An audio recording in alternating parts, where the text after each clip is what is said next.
Okay, so in another video we dealt with the theme of the sublime. What does sublime mean? This word refers to the fact that we, first of all, realize that our reason is not almighty. Our reason has its limits. And one thing we can do is to contemplate these limits from below. That's why sublime, sublimen. I contemplate the limit of my reason from below. This is in contrast with what Enlightenment philosophers taught us. Take, for example, Immanuel Kant. He said that our reason can guide us through the process of knowledge. So we use our reason to investigate the world outside, and we use our reason as a compass, as a moral compass, when it comes to deciding what is good and what is wrong. So reason is really almighty. This is Immanuel Kant when he still believed in reason. But Immanuel Kant himself wrote a third part of his investigation upon reason, where he admitted that there is something that you can call mystery, you can call death, you can call unconscious,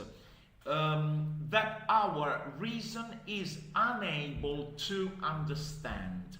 So, if using our reason means being able to measure, to understand, to control, something that is sublime literally paralyzes our reason.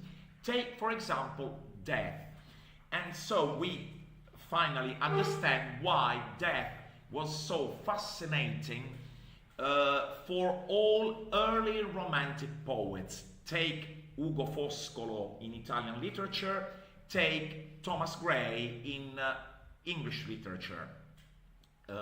Foscolo, Gray contemplated death, contemplated the night as the part of the day which mostly resembles, which is similar to death.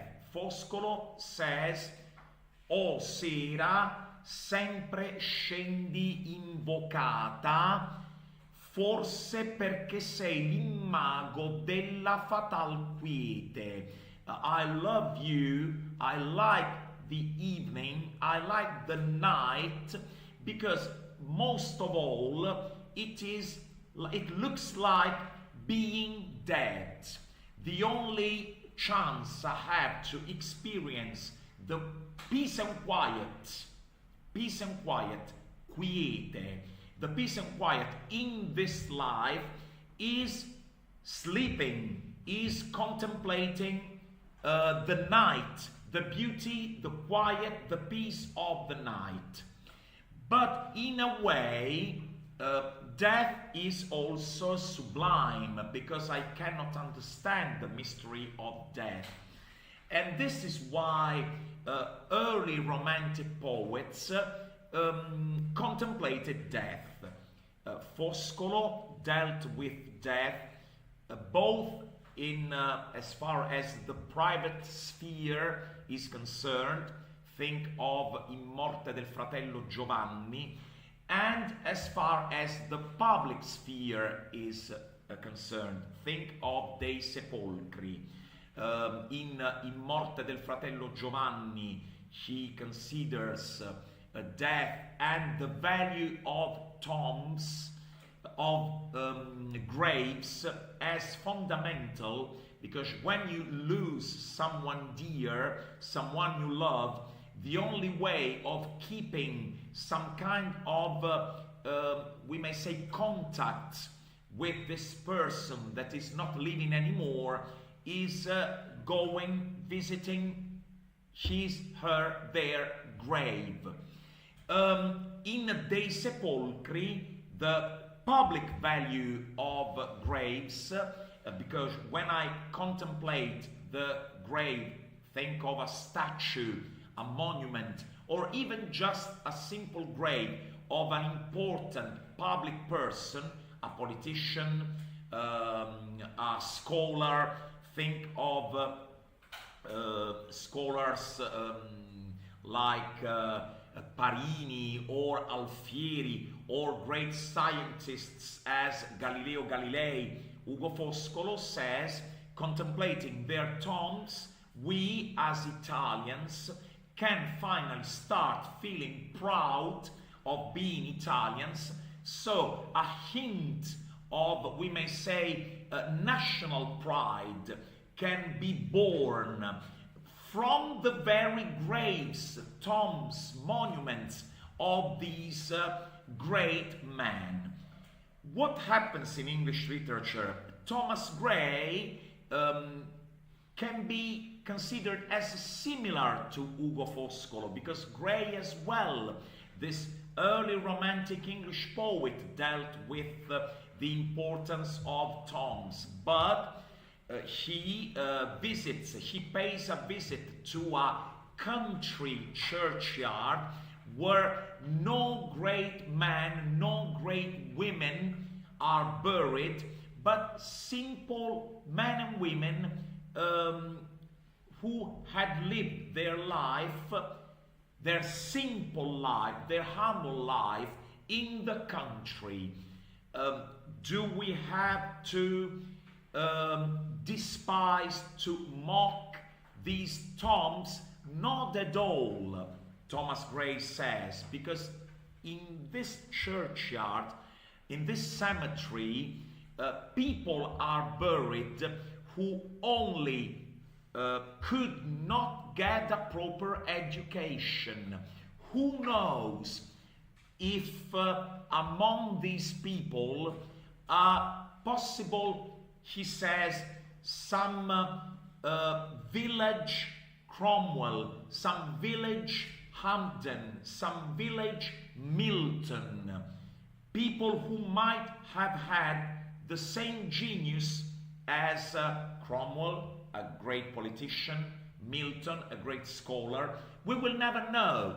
So these tombs have to remind us that all children, all people need to get a proper education, because if they are talented people, they will never know unless they study, unless they go to school and they learn their talent, and they can become great people. So that's why the elegy written in a country churchyard has often been defined as a democratic elegy, as opposed to Dei Sepolcri by Ugo Foscolo, which only deals with great men. So this is Thomas Gray.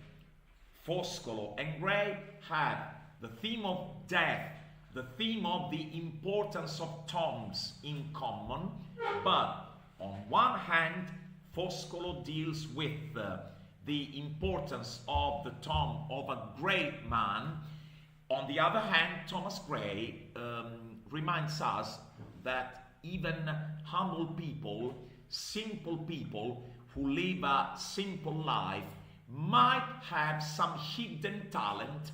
The only way to make this talent flourish is letting them have a proper education. Another early romantic poet was William Blake. William Blake lived across the years when the French Revolution took place. So at first he was truly enthusiastic for what was happening in France. The fact that French people finally got rid of this tyrant king, Louis the 16th. And William Blake was so enthusiastic for this first part, this opening of the French Revolution that made him think of the Enlightenment ideas of freedom, of the division of power, not having a king who has the absolute control of a country. All these things made him enthusiastic, and so he wrote a collection of visionary poems that he called songs. And among these we need to remember Infant Joy, that is a very simple and sweet song dedicated to a 2-year-old baby, a newborn baby, and the speaking voice is the poet's voice, asking the baby, little baby, who made thee? Do you know who made thee?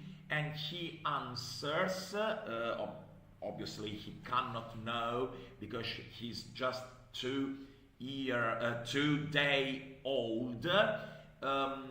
He doesn't even have a name, so the poet says, your name is gonna be Joy, because you're joyful, because you're happy, and I'm gonna tell you who made thee, who made you. He is called by your name. He is a lamb. He is a lamb. He is as sweet, as innocent as a lamb.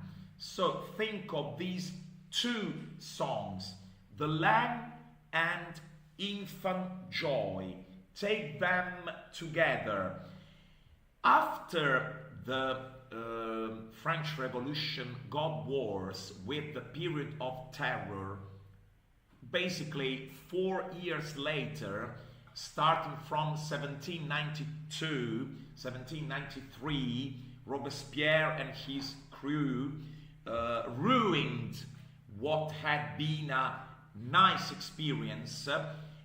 Blake got disillusioned with the French Revolution, so he could either destroy the first collection of songs, or, and this is what he did, he thought of rewriting each of them into a new collection called Songs of Experience. So he renamed the first collection as Songs of Innocence, containing the Lamb, Infant Joy, and he rewrote each song into a new version. Infant Joy becomes Infant Sorrow. The Lamb becomes the Tiger.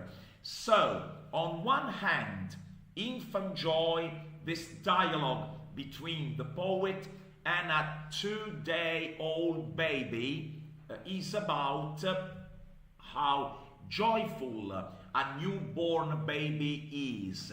On the other hand, take a look at Infant Sorrow. What happens? This newborn baby says, I'm born and I feel the pain of what I am forced to wear. I'm born and my mother is weeping, is crying. My father is so scared about my future. So, and this is in common with Giacomo Leopardi, because even Giacomo Leopardi says, what is the first thing that we do as soon as we are born? We cry, because we know that our life has begun, and it's gonna be a life of misery, a life of pain. So this is much in common between Giacomo Leopardi and this second version of the songs, the so-called Songs of Experience. There's one song in particular that is crucial, The Tiger. The Tiger is the new version of the Lamb. In the Lamb, this sweet animal, this sweet creature, this innocent creature, and that's why the collection is called Songs of Innocence, is asked by the poet, do you know who created you? And the answer is Jesus Christ, the Creator, and he is called by your name, because even Jesus Christ named himself Agnus Dei qui tollis peccata mundi. So God's Lamb, even Jesus Christ named himself a lamb. And even Jesus Christ was as innocent as a child, as a baby. He loved to be surrounded by kids, the famous Venite Parvulos. He loved children to go and talk to him because he loved their innocence. What do we also notice? This coincidence between an innocent lamb, a child, Jesus Christ, the Creator, and the poet. The poet needs to find the child in himself if he wants to get the creative power of literature. If I want to create, and poet comes from the Greek verb poieo, which means to create, to make. So a poet is a maker, a poet is a creator. And the only way a poet can get this supernatural power is finding the child that is in himself, if he wants to get that creative power, which is the power of imagination, that only kids know how to use. Only kids use their imagination, okay? Because they are still kids. What do we get in the tiger? First of all, if you take a look at the poem, it is a succession of unanswered questions. The poet asks the tiger, who made you? And the one who made you, let's think of him. Was he satisfied when he looked at you? What is the tiger? The tiger is a sublime animal. Blake describes the tiger as he says, tiger, tiger, burning bright in the forests of the night. You can think back of Dante. This forest of the night makes you think of la selva oscura, that is sin, il peccato. So the tiger basically is evil. So the question is, who created evil?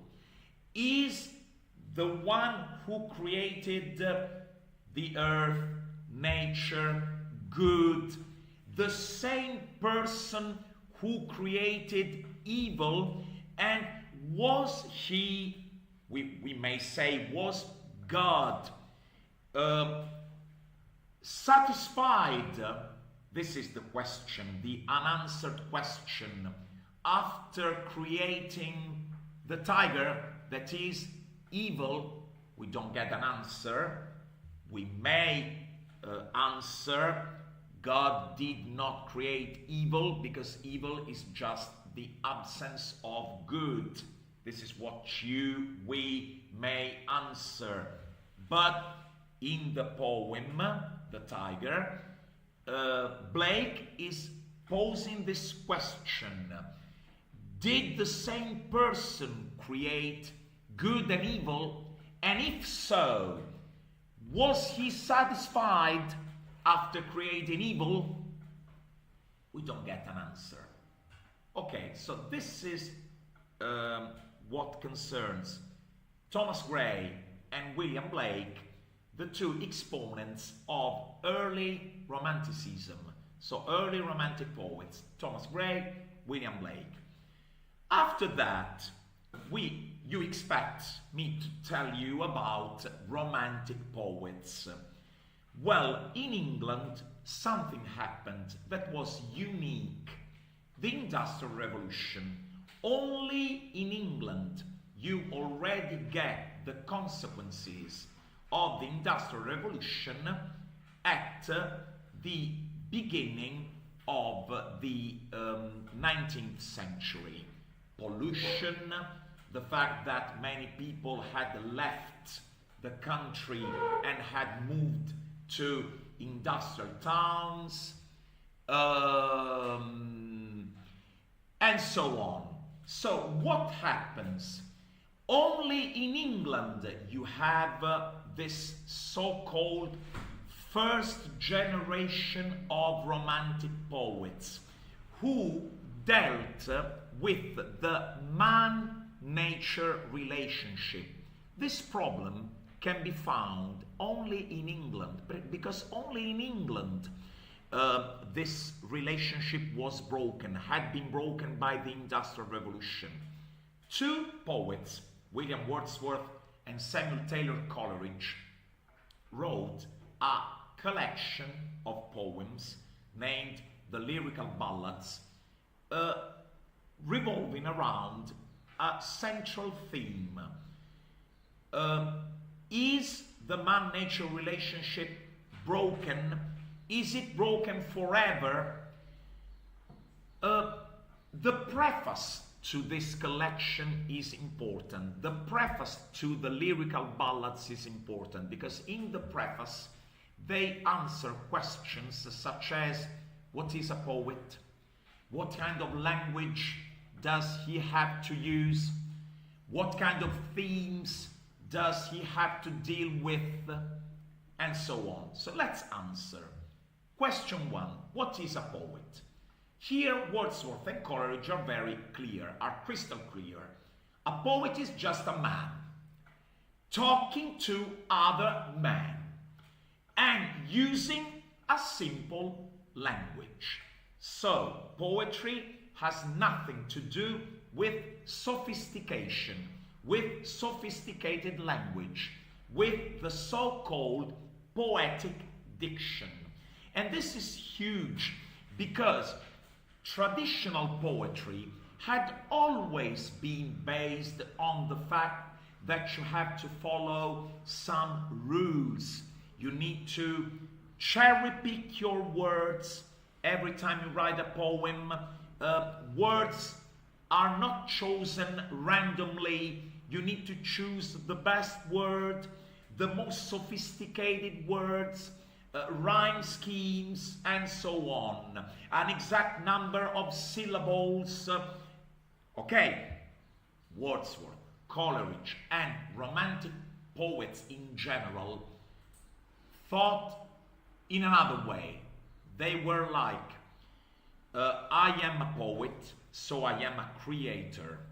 As a creator, I have this drive coming from inside my imagination, my poetic energy.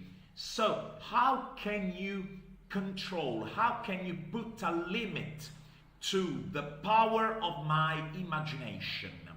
That's why Romantic poets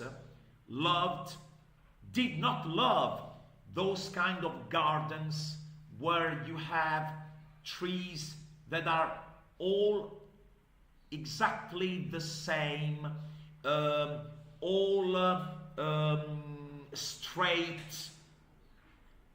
Even bushes are controlled, even leaves are controlled.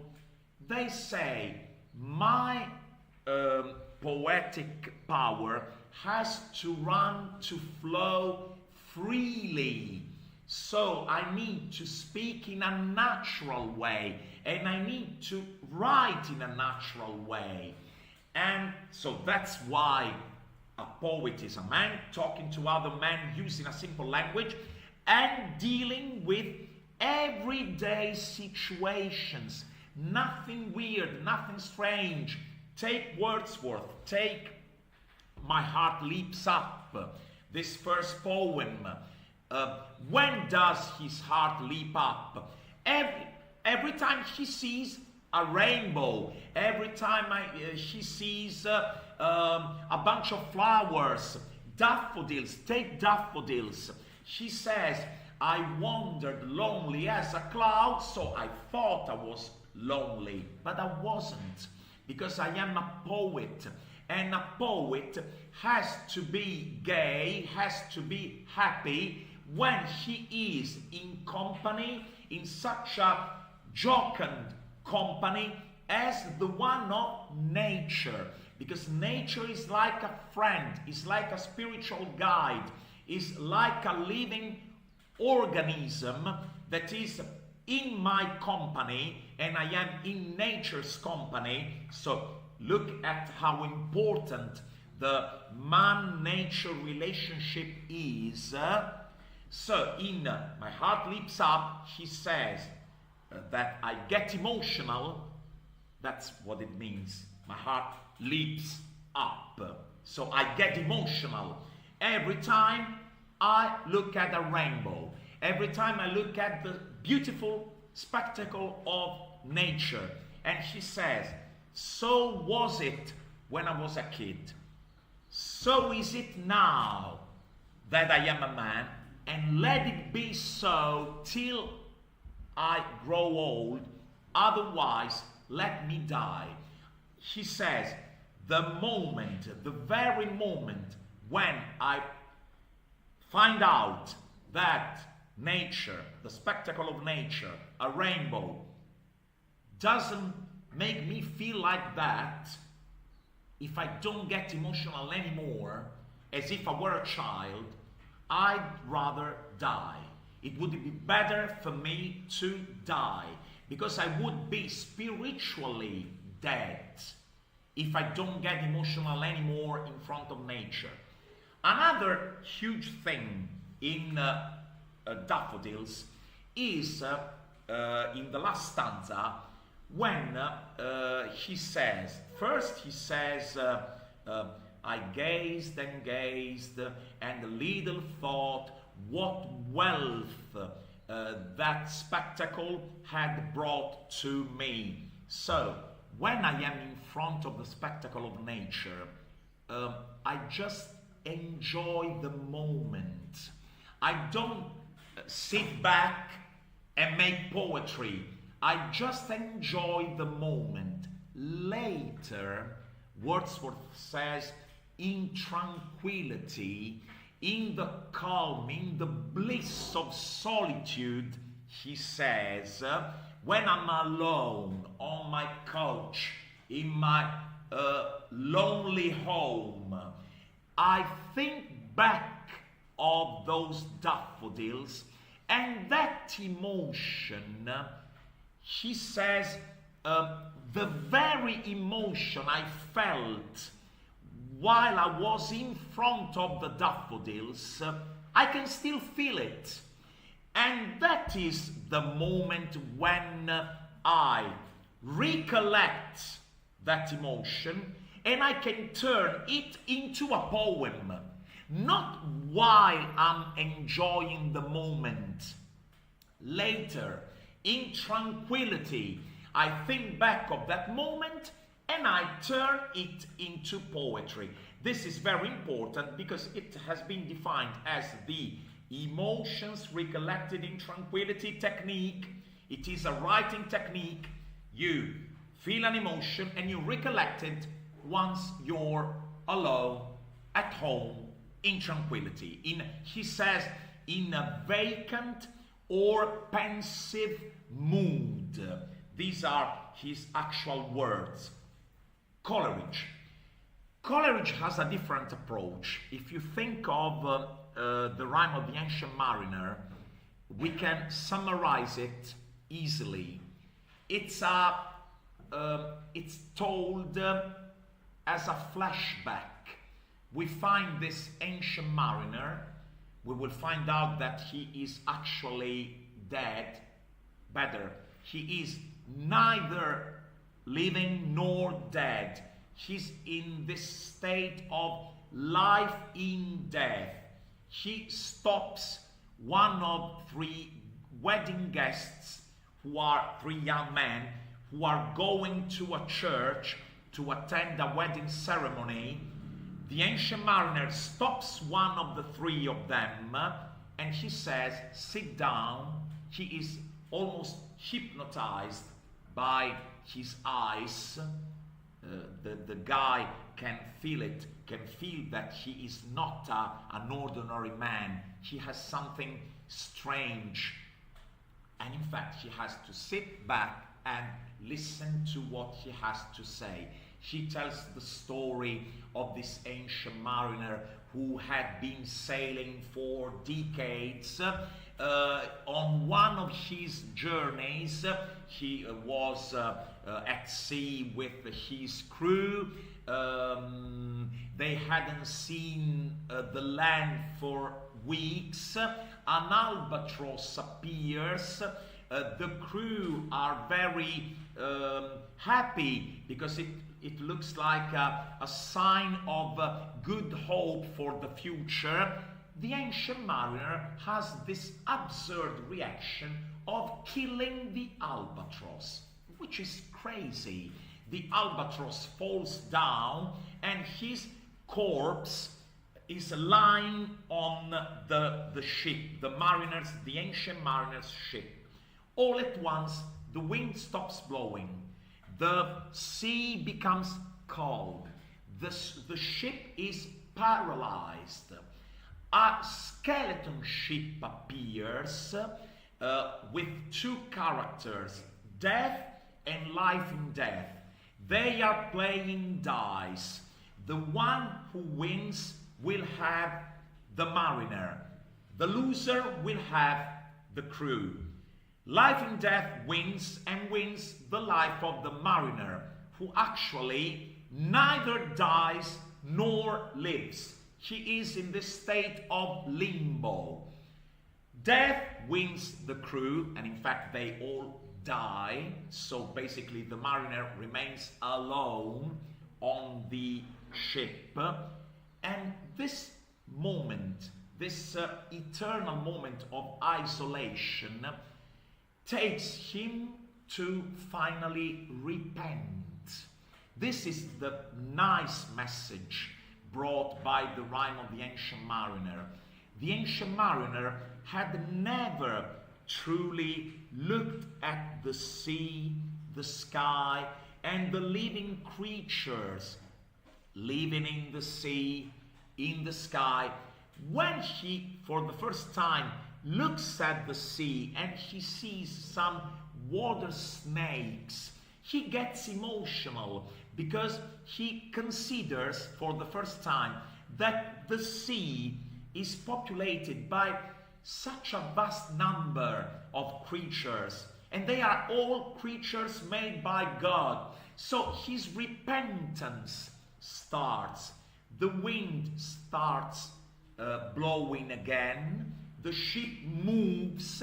He has regenerated himself, and his mission from now on is gonna be go and live to tell what you did, to bring the message of preserving nature, of not committing crimes against nature, because nature is our environment.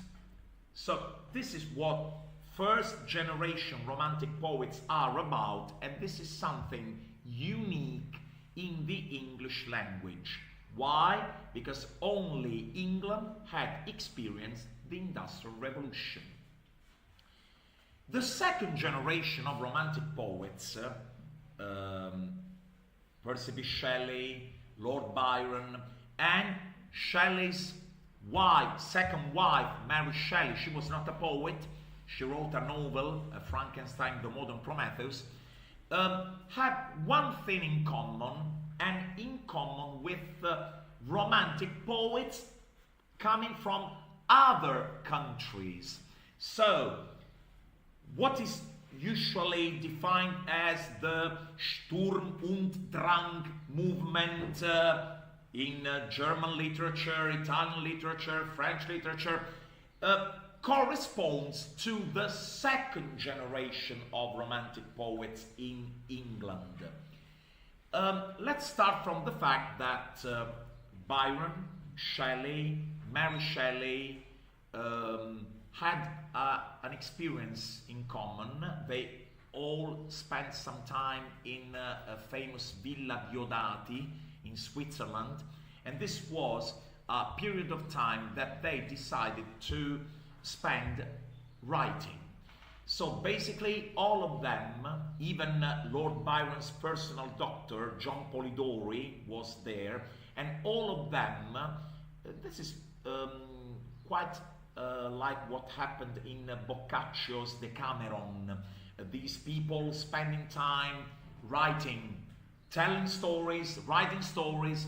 Okay, and the central theme was the sublime, was death, was mystery. So it doesn't come as a surprise if you think that two very famous stories, the story of Count Vlad and the story of Frankenstein, come from Villa Diodati. In fact, John Polidori wrote a story named The Vampire, which inspired Bram Stoker, the writer of The Vampire, Count Vlad, okay, Dracula, yeah, right, Dracula,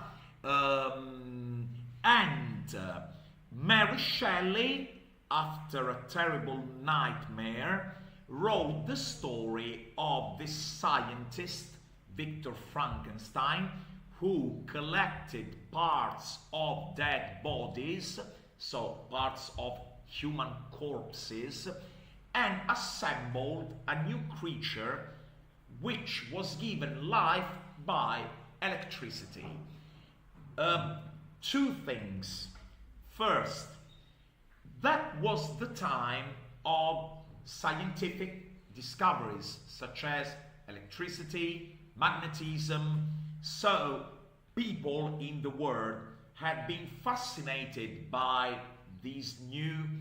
think of the fact that for the first time two bodies, two masses could attract or repulse one another without touching. This is already something new. So first, the influence of scientific discoveries. Secondly, the fact that Mary Shelley had been traumatized by the fact that her mother died when she was born. So the fear of becoming pregnant, the fear of having a baby. So she thought of an alternative way of giving life to another creature, which did not depend on a woman. We may also say, thirdly, the scientist, Victor Frankenstein, was irresponsible, because after giving life to the creature, he fled, he was scared, he ran away, leaving the creature alone, and the creature only found himself, we may say, neglected. People were scared of him. People were not scared, horrified at the very sight of this creature. So, finding himself miserable, alone, he went to Victor Frankenstein saying, "Why did you create me if my life is gonna be a life of misery, of loneliness, of solitude?" And this is why the subtitle of the novel is The Modern Prometheus. Because why is Prometheus so fascinating as a myth for all second generation romantic poets, even in Italy, because even Giacomo Leopardi wrote La scommessa di Prometeo. Lord Byron wrote a poem, Prometheus. Percy B. Shelley wrote a play in verse, Prometheus Unbound. Mary Shelley wrote the novel Frankenstein or the modern Prometheus. So, Prometheus becomes the champion of human dignity. Prometheus was the Titan, as Lord Byron addresses him, who thought about mankind. Prometheus was the one who felt pity for humans, because he realized that humans could not survive on earth. So he decided to steal the holy fire, which can be considered fire itself, or the fire of reason, or the fire of technique, because man is the only living creature who is able to do things, to make things, to handmade things, and is able to use his reason to create techniques for doing things. Animals are not able to do this. So the holy fire was crucial for man's survival on earth. But Lord Byron asks, what was the recompense for thy pity, for your pity? A silent, terrible, eternal suffering. Zeus punished Prometheus for eternity for showing pity towards mankind. Percy B. Shelley writes Prometheus Unbound because he dreams of a possible reconciliation between Zeus and Prometheus. He dreams that someday, somehow, Zeus and Prometheus make up, and Prometheus is left free of that rock. So his torture, we may say, his torture finds an end. This is the joyful, the happy ending that Percy B. Shelley gives Prometheus. He is gonna be unbound. Mary Shelley uses the myth of Prometheus to pose this question. Just like the monster, let's call it monster, but we should say creature, just the way the monster feels miserable, lonely in his life, and asks the one who created him, Victor Frankenstein, why did you do that in the first place? What was I born for? Why was I born if I only have to suffer? Is there a purpose for my birth? Please tell me what it is. But he gets no answer. We may say, we may apply this even to man and God. Even man may ask God, why am I alive? What is my life for if I only have to suffer, and if the only prize is dying and forgetting all this misery, all this pain? This is in common with one of Leopardi's operette morali, that is Canto notturno del pastore errante. This wanderer, this shepherd wandering for all his life. He wanders, he is a shepherd, so he has the task of leading a bunch of sheep. He has a task, she suffers, she fights, she lives, she walks, but to no end. What happens in the end? She falls down a cliff, she dies, and she forgets about all the pain she has been suffering during his life. So, this is a huge theme in common between second generation Romantic poets, that is the myth of Prometheus, and